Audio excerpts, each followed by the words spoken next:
हाय hello नमस्कार to all geographers. Welcome to geography. मेरा नाम सिद्धार्थ है और आप मेरे साथ जुड़े हुए हैं मानव भूगोल में जनजाति पढ़ने के क्रम में।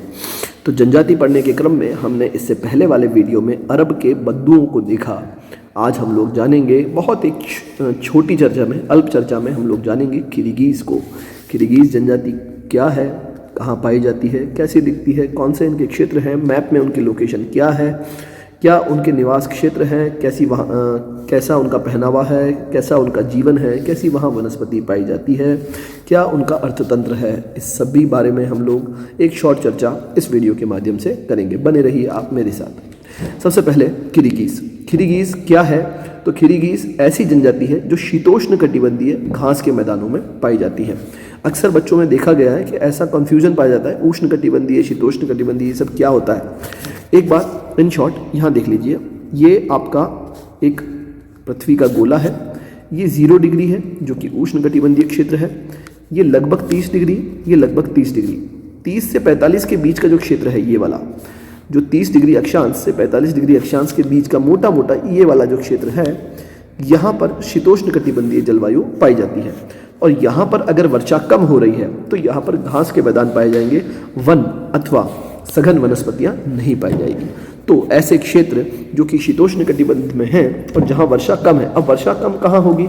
तट के आसपास होगी या महाद्वीप के अंदरी क्षेत्रों में होगी? ऑब्वियसली अंदर में होगी, क्योंकि तट के आसपास तो सागर तट से निकलने वाली जो वर्षा करने वाली जो पवनें हैं वो तो वर्षा कर देती है, लेकिन अंदर की तरफ आते आते वर्षा कम होती है। अतः मरुस्थलीय क्षेत्र तट से दूर महाद्वीपीयता के प्रभाव में पाया जाता है।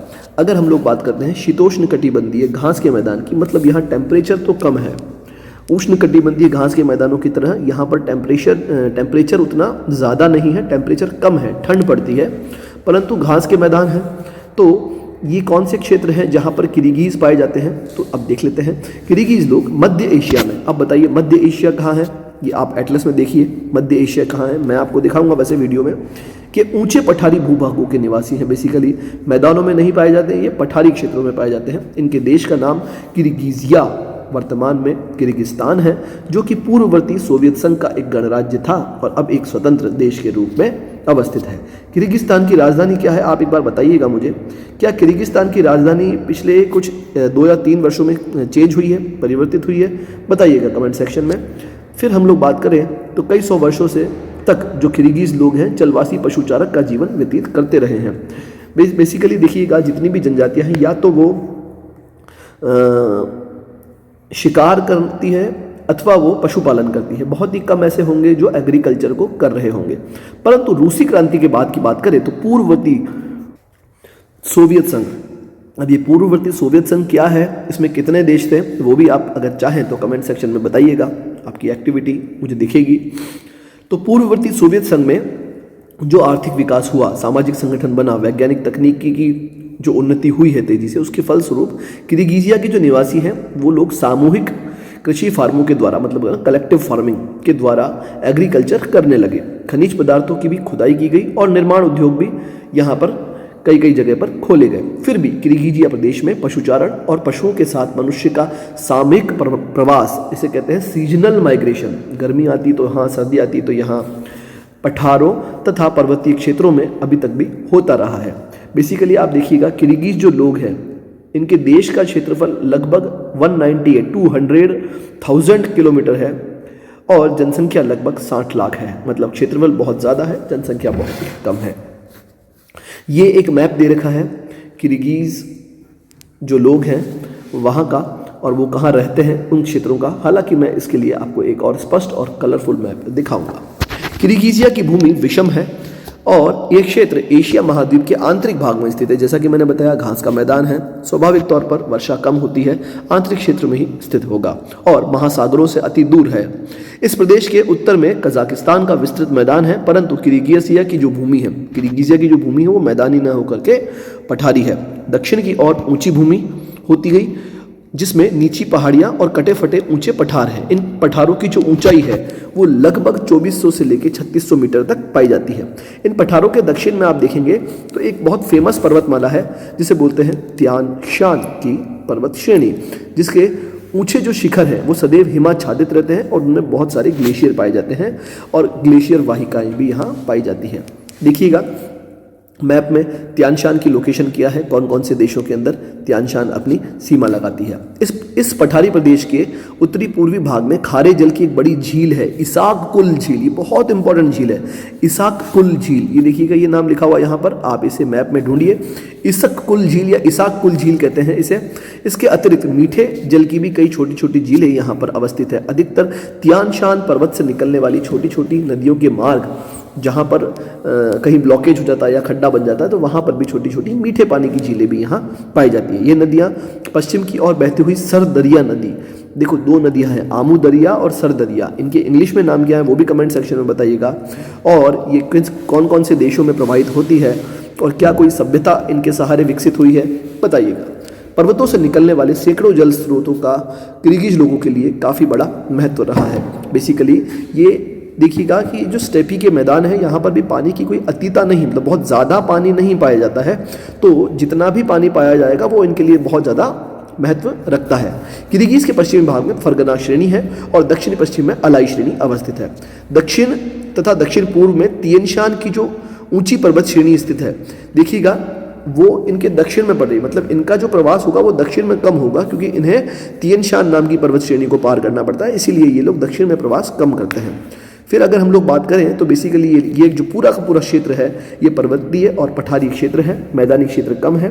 बेसिकली जो मैदानी क्षेत्र है वो उत्तर में पाया जाता है। अब अगर ये उत्तर में जाएंगे तो साइबेरिया का ठंडा क्षेत्र आ जाता है, तो मैदानी क्षेत्र में रहने की अपेक्षा ये लोग पर्वतीय और पठारी क्षेत्रों में निवास करते हैं। फिर अगर हम लोग बात करें तो जो नदियों की जो घाटी है वो लगभग समुद्र तल से औसतन 500 मीटर की ऊंचाई पर अवस्थित है। एक बार मैप में देख लेते हैं, आपको सारी की सारी चीज़ें इस मैप में मिल जाएगी।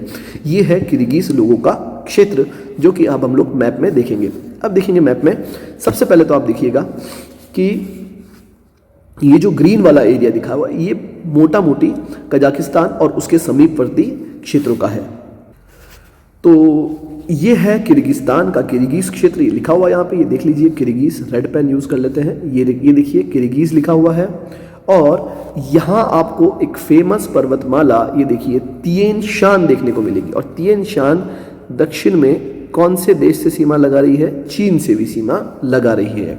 तो तियान शान पर्वतमाला लगभग दक्षिण और दक्षिण पूर्व में पाई जाती है। अलाई पर्वत ये देख सकते हैं आप, यहाँ पे पाया जाता है। इसाक गुल जिसकी मैंने बात की थी, जिस झील की मैंने बात की थी, इसाक गुल झील ये रही, आपको यहाँ पर इसाक गुल नाम यहाँ पे लिखा मिलेगा। इसाक गुल झील है ये बेसिकली क्षेत्र है किर्गिज लोगों का। इस मैप पे दोबारा आएंगे, लेकिन इससे पहले आपको एक मोटा मोटी मैप पता होना चाहिए।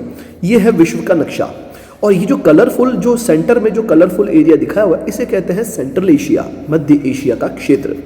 देखिएगा, इसको जूम करते हैं तो हम लोग पहुंचते हैं। ये जो ब्लू वाला एरिया आपको दिखा हुआ है ये है विशाल देश किर्गिस्तान। ये है किर्गिस्तान और इसके नीचे जो ये 4 देश हैं, क्या आप एटलस में देख सकते हैं? तुर्कमेनिस्तान कहाँ है, उज्बेकिस्तान कहाँ है, ताजिकिस्तान कहाँ है और किर्गिस्तान कहाँ है? तो आप देखिएगा ये चारों के चारों देश वही देश है और ये 5 देश पहले यूएसएसआर के साथ थे और अब ये स्वतंत्र देश हैं। इनकी लोकेशन आप एटलस में देखिएगा तो आपको ज़्यादा अच्छे से समझ में आएगा। ये देखिए, ये है उनका एक राजनीतिक नक्शा। ये है किर्गिस्तान, उज्बेकिस्तान, तुर्कमेनिस्तान, ताजिकिस्तान और किर्गिस्तान। इस क्षेत्र के अंदर बेसिकली जब हम लोग किर्गिज जनजाति की बात कर रहे हैं तो वो लगभग ये वाला क्षेत्र हमें कहलाएगा। क्लियर है? यहाँ पर एक विश्व की सबसे गहरी झीलों में से एक झील है। आप बता के मुझे कमेंट सेक्शन में बताइएगा कौन सी वो झील है, उसका नाम क्या है। तो हम लोग बेसिकली इस क्षेत्र की बात कर रहे हैं। यहाँ पर रिवर्स बह रही है, आप देख लीजिएगा, जो कि मुख्यतः तियान शान पर्वत से निकलती है। यहाँ से निकल रही है ओरिजिन और ये इस प्रकार से बहती हुई आगे की ओर प्रवाहित होती है। और यहाँ पर दोआब बनता है, मैदानी क्षेत्र बनता है कुछ कुछ, बाकी ये बेसिकली पठारी और पर्वतीय क्षेत्र है।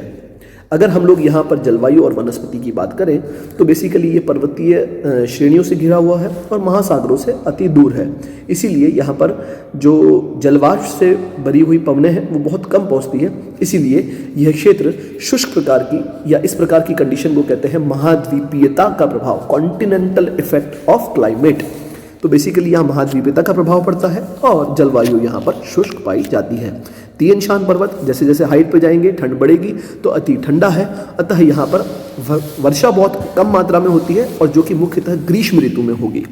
अल्प वर्षा के कारण पठार की जो घाटियाँ हैं, जो तलहटी है नीचे, वहाँ पर ग्रीष्म काल में भी चारे की कमी रहती है। ऊंचे पठारों पर ऊंचाई बढ़ने के साथ साथ वर्षा की मात्रा भी बढ़ती जाती है और पहाड़ियों और पर्वतों पर हिमपात या यूं कहें स्नोफॉल भी अधिक मात्रा में होता है। शीतकाल में यहाँ पर पशुचारण नहीं हो सकता है, अतः शीतकाल आरंभ होते ही किर्गिज लोग जो हैं अपने पशुओं के झुंड को लेकर के पर्वतों के और पठारियों के नीचे वाले भागों में, तलहटी वाले भागों में जो अपेक्षाकृत ऊंचे भागों से गर्म रहता है वहाँ पर ले जाते हैं और वहाँ पर अपना समय शीतकाल का बिताते हैं।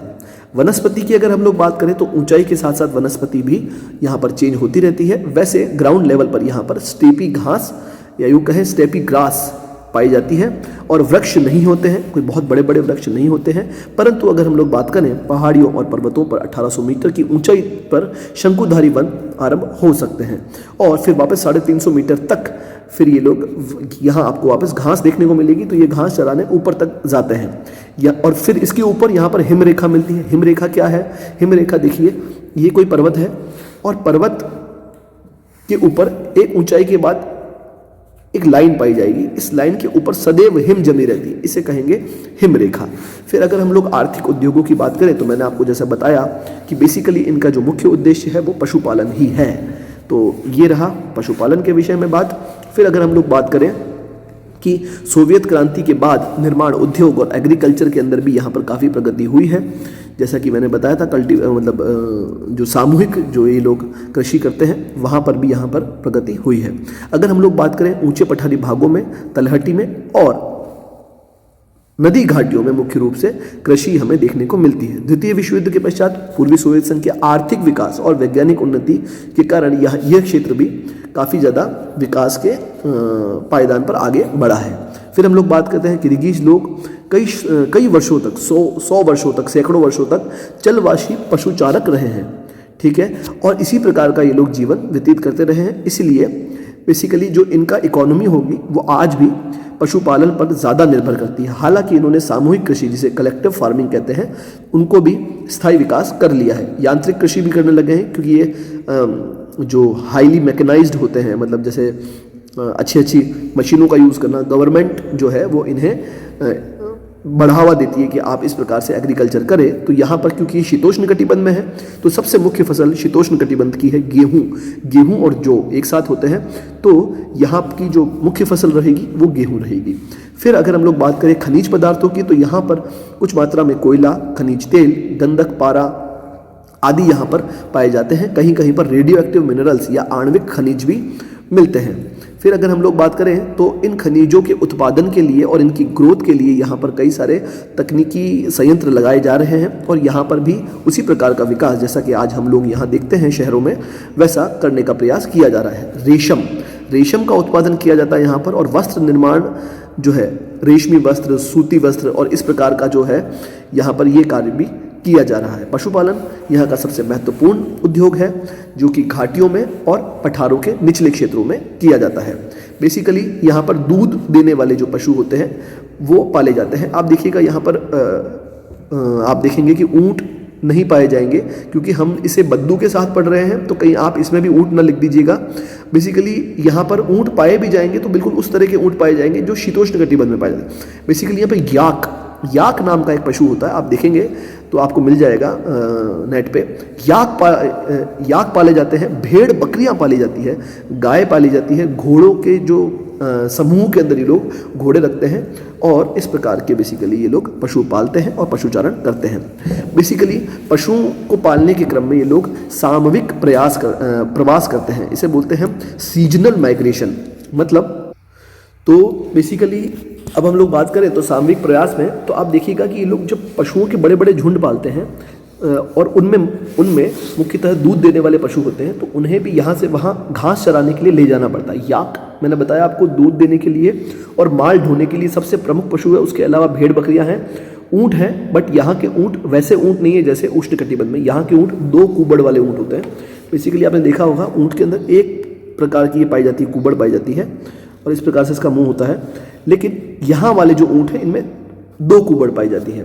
तो यहाँ पर इस प्रकार के ऊँट पाए जाते हैं और ये चारे की तलाश में पशुओं को एक चारागाह से दूसरे चारागाह की ओर ले जाते हैं। ग्रीष्म ऋतु में निचली भूमियों में घास सूख जाती है, परंतु पठार के जो ऊपरी भाग है तथा पहाड़ियों के जो ऊपरी क्षेत्र है जहाँ पर गर्मियों के मौसम में बर्फ पिघलकर बह जाती है, वहाँ पर भी उत्तम प्रकार की घास उग आती है। तो ये लोग फिर घास के लिए प्रवास करके ऊपर की तरफ जाते हैं। तो ग्रीष्म काल में किर्गिज लोग अपने पशुओं को, परिवारों को लेकर ऊंचे क्षेत्रों में जाएंगे, ऊंची पर्वतों में, पठारी क्षेत्रों में चले जाते हैं। वहाँ पर गांव वालों की या इनके जो दल होते हैं उनके अलग अलग प्रकार के निश्चित चारागाह होते हैं और वहीं पर ये लोग करते हैं चारागाह। ये चारागाह 2500 मीटर से 3500 मीटर की ऊंचाई तक पाए जाते हैं और इसके बाद और इसके साथ साथ शंकुधारी वन भी यहाँ पर पाए जाते हैं।